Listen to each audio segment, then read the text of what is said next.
پاکستان اور ترکی کے درمیان باہمتی آزاد تجارت کے منصوبے کی راہیں ہموار ہو گئی ہیں۔ معاشی اور تجارتی تعلقات کو آگے بڑھانے کے لیے ایک نیا اقتصادی راہداری منصوبہ بھی سامنے آ گیا ہے۔ پاک چین اکنامک کوریڈور پر کام جاری ہے۔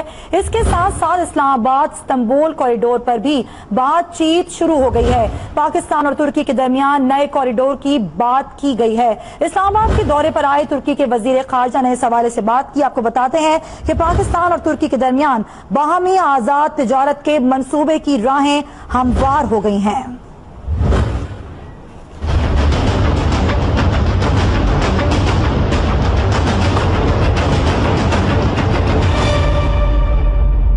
پاک چائنا کوریڈور پر کام جاری، ایک نیا کوریڈور سامنے آنے کو، پاکستان اور ترکی کے درمیان اقتصادی راہداری کے لیے بھی بات ہونے لگی۔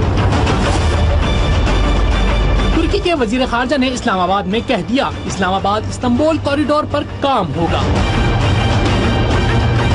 پاکستان اور ترکی بھائی بھائی، لیکن تجارتی اور معاشی تعلقات محدود، وجہ نقل و رسد کا مسئلہ، جس کا حل اسلام آباد استنبول کوریڈور ہوگا۔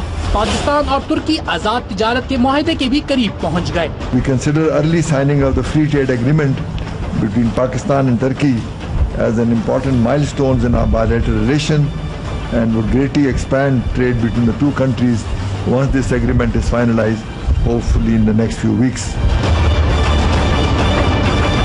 ترک وزیر خارجہ کہتے ہیں رواں سال ستمبر تک آزاد تجارت کے معاہدے پر دستخط ہو جائیں گے۔ Increasing our economic and commercial relations are priority for both of us, both sides, and we review steps to be taken in this direction. We are hoping to sign the free trade agreement within this year, hopefully in September or latest by the end of this year. Pakistan اور ترکی نے Istanbul train service بھی شروع کرنے کا فیصلہ کر لیا۔ دونوں ملکوں کے درمیان پروازوں کی تعداد بھی بڑھائی جائے گی۔